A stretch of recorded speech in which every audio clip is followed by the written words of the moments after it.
Hello everyone. My name is Rajan. I work as a corporate trainer with almost 8 plus years of experience in the training and development field. Well, I have decided to share my knowledge with all of you, and this time I'm starting with the Python training. Well, the objective of this training to make you learn like how to work on Python, how you can utilize your existing knowledge of probably C or C++, and how you can convert that knowledge into Python implementation. Yes. So basically, once again, once we are done with this training, we will be able to execute the Python programs. We will be able to know the Python environment, and definitely we'll feel good once we are done with the practicals and all. Yes. So let's start with Python, guys. So what is Python exactly? So it's clearly says here that a Python is a readable, dynamic, pleasant, flexible, fast, and powerful programming language. So let's understand exactly what it is actually. So once again, what is a Python? So here the first word is Python is interpreted. Now what does interpreted means? So I'll tell you that we have a window here. So what does interpretation means basically? Like generally when you do any other programming language, for example, is when you learn Java. So what you do basically, you create a source code file basically, which is generally a .java file, and using the javac command, you basically convert that file into .class file, which is actually a bytecode file. And then once you execute the program using the Java command, then you see your output. So here Java is a compiled language. Why? Because there is a intermediate conversion from source code to Java or bytecode, which is not exactly the machine code, right? That is an input for the JVM. You probably know if you have learned Java, and if you don't know Java, I can go back to C sharp. Yes. So like when you learn C sharp, you create .cs files, which is your source code, and when you compile your program using the CSC command, it generates a new file basically, which we call CIL file, right? So CIL file is equivalent to the bytecode file, which is basically, like it's an intermediate code, right? And obviously, like it's not the actual machine code. And then once you execute the program, you see the output, right? So in both the languages, what is the similarity is that both the languages generate a in an intermediate code, right? So as I told you, in case of Java, it is a bytecode, and in case of C sharp, it is a CIL code, that is common intermediate language, and generally in C and C++, we usually call it object code, right? Fine. But here in Python, we don't have any intermediate code, right? We don't generate intermediate codes, right? So what we can do is we have a Python code here, right? And we can simply execute the code without any intermediate code, right? So there is no intermediate code available here. So I'll just show you an example here. So just to show you like what does interpretation means, I'm going to use the Python native shell, that is idle. It's here, IDLE. So it's easily available in your programs. So guys, as you can see here, so we have Python shell here, right? And just to tell you the example of interpretation, I'm just writing some code here. Print hello, I am Python code, right? And simply hit enter, and you can see the output directly. Hello, I'm Python code. So you can see here there is no intermediate code, right? So we don't need to run a separate command for compilation. We don't need to run a separate command for execution, right? But this is not the case. The versatility of Python is that it supports both the types of format. Python is interpreted, as I told you, that it doesn't need any intermediate code, right, for the execution, as well as it supports bytecode as well, right? So it supports, because Python is versatile, right? So it means it supports both the type of environments here. You can interpret the Python code directly, or even you can generate bytecode in Pythons, right? So don't worry. So it is available there. dot py c file, that dot pyc file are the bytecode files which are generated in Python. I'll tell you in later sessions how to generate bytecode file. Fine.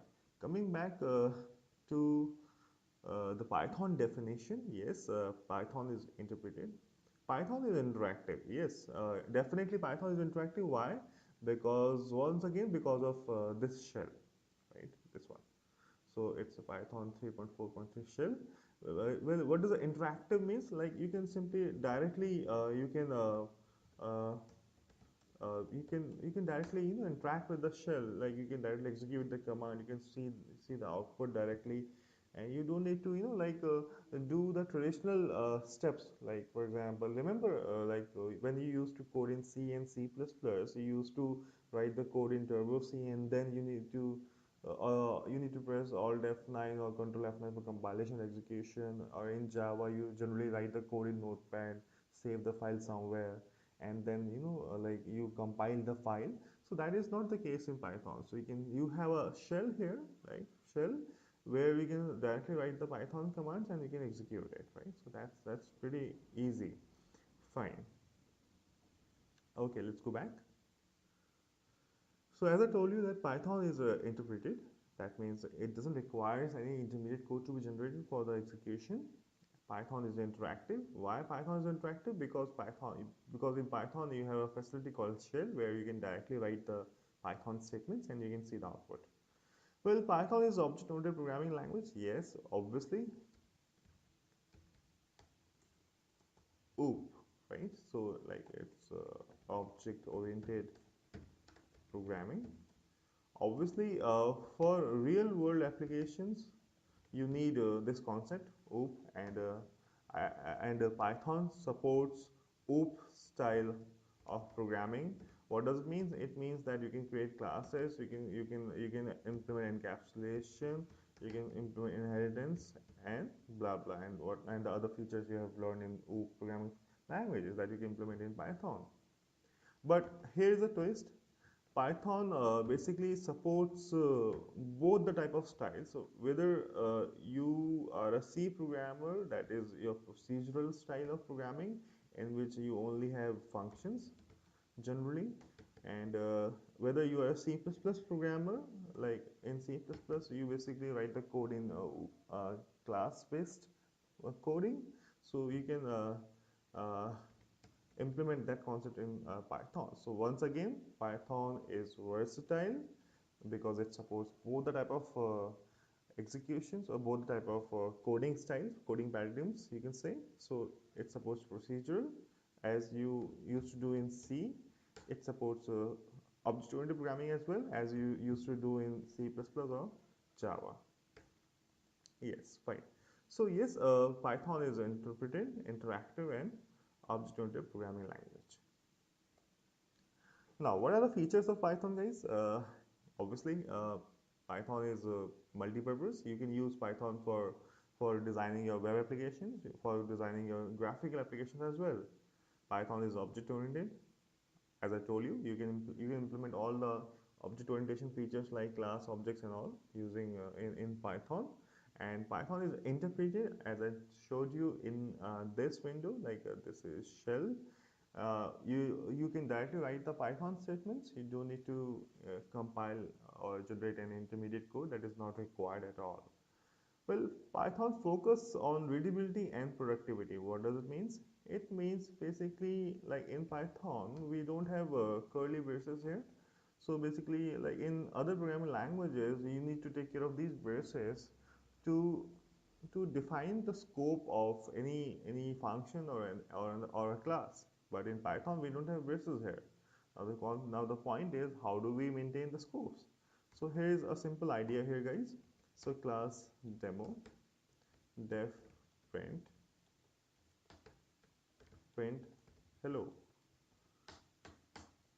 d equals to demo d dot print.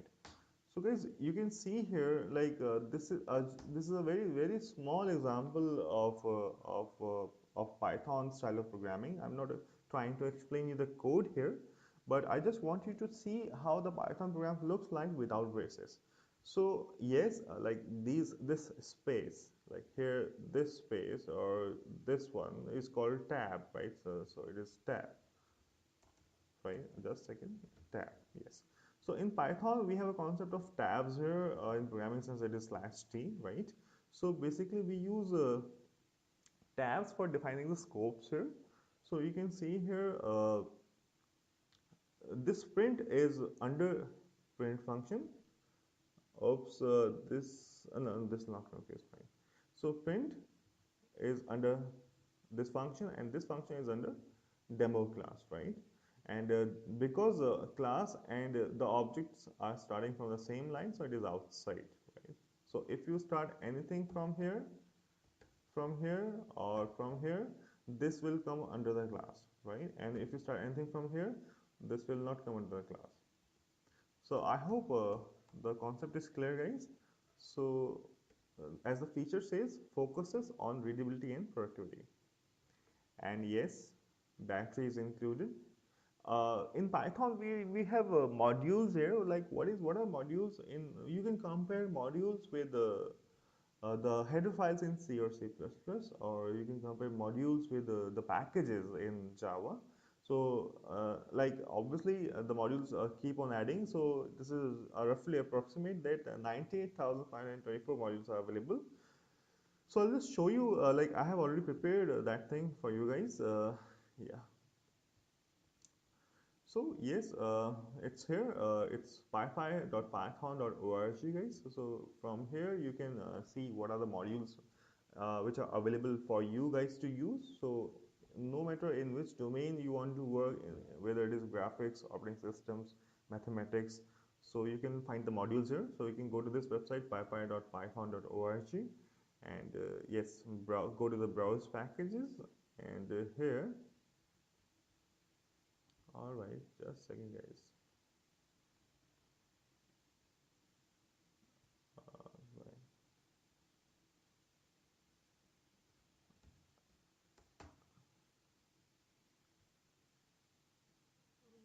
all right.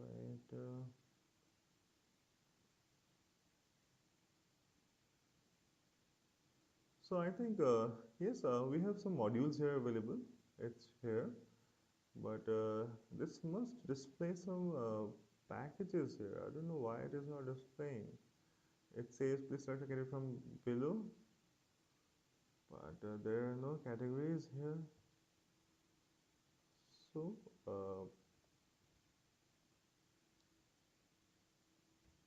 I'll just do a small refresh here. All right, so you can see here. Okay, just hold for a second. Yes. So you can see here, like we have some sections here, like in which you can select the modules here, whether it is the external environment, or the console environment, or the Django frameworks, or the pre-alpha alpha modules, Cocoa, which is a very popular Mac OS X module. It is available there. Fine. And yes, obviously, if you want to work with those modules, you need to set up the Python environment. So yes, now this is the time. Time has come to tell you about how to set up the Python environment. You can simply go to python.org/downloads here, and you can download these two stable versions here. Like these are two very popular versions. Download Python 2.7, or you can go for 3.6 here. In my case, I'm using 3.4 because I love that version. Don't worry, no offense. Once you download the Python from this website, in your system you will automatically find this idle, not here in the start window, but here in the program. So you can search it, right? So it is up to you. Like obviously you know how to search a program. So this is your idle.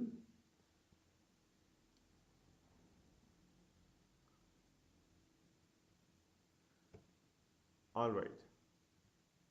Hold for a second. Fine. Now guys, this is the idle window, guys.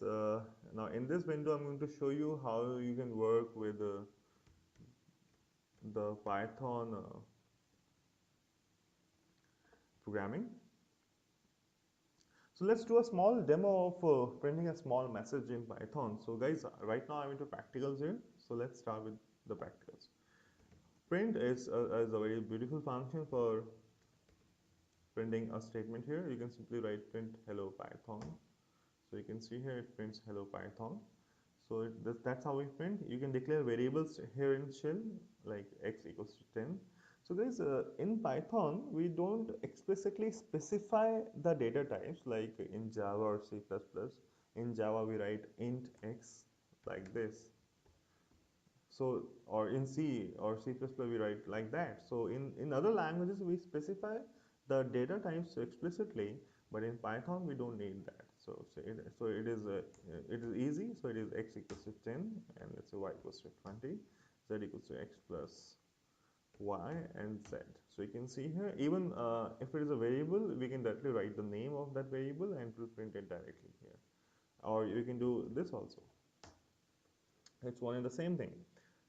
So guys, in Python, we can print like that. We can declare the variables like that, right? But this shell is suitable for single line statements, right? Where you're writing some codes in a single line. But obviously, when we do the real world programming, we don't write single lines, obviously. So we need an editor here in which we can write the code, and we can write multiple lines there, and we can save and run the program. So let's do it, guys. Well, if you want to create a full-fledged multi-line program, so for that we'll go to File and we'll go to New File from here. So this is the built-in editor which looks like Notepad, right? So we can use this Notepad for writing the programs. So I'll just do this. Print, this is built-in editor, right? Print, I am loving Python programming.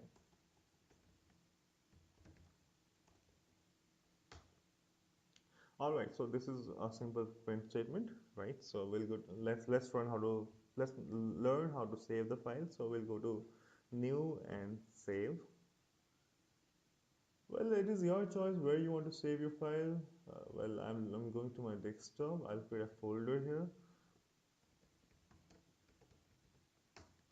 Well, it is Python practice demo 1 and the extension is .py. You don't need to mention the .py extension. You can simply press or hit enter. Now once you have saved your file, go to run and it's pretty easy, run module F5. So you can see here the message, this is built-in editor, I'm loving Python programming. Now let's say if you do it like this, print like this is testing. Sorry, make sure after every change you save the program and run. So you can see here guys, unexpected indent. What does it mean? It means like Python is very strict about the spaces and tabs. So do not give any space or tabs here. Correct the error, save, run, run.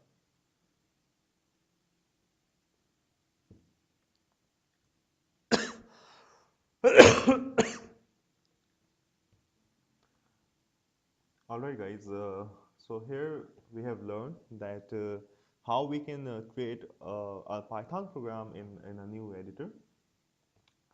Well, let's do some more codings here.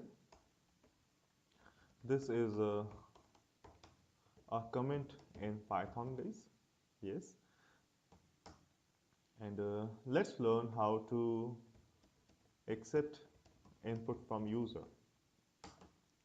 So it's very easy guys in Python 3.4.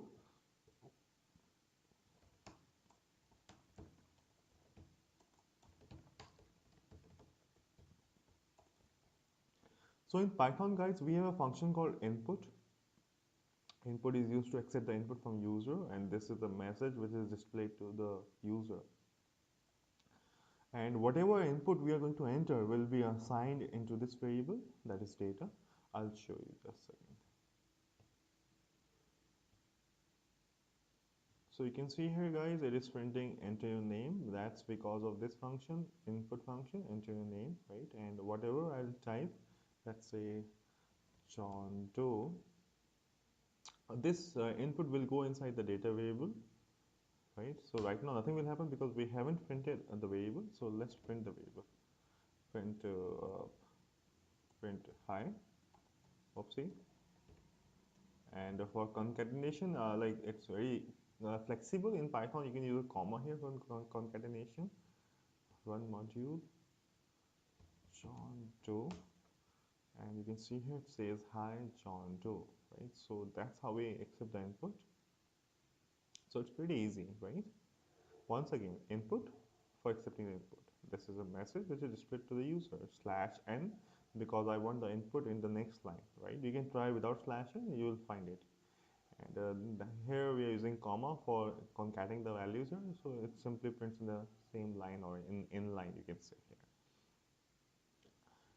And let's understand how to accept the integer input from user because it is slightly different, right? So let's learn how to accept the integer input. So if once again num equals to input, enter your age, right? Once again, uh, if you're familiar with the other programming languages like let's say Java or C++, if we accept any input from the command line or from the shell from here, if we accept any integer from here, the system or the Python environment treats that input as a string. So you can see here, there's a difference. Once again, I'm repeating, if you enter any integer in the command prompt or in the shell, by default, the data type of that value will be, sorry, string, right?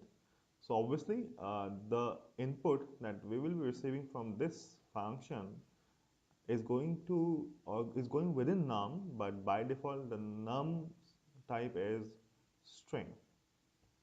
So I'll just show you print type now, just to confirm you, right? I am pressing F5. So you can see here it says class str. Str stands for string, right? So that num is not integer, it is string.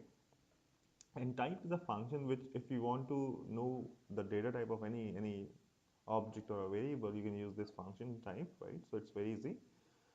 So I'll do a casting here or the type conversion here. I will convert the input from the default string into the data type integer using this function int.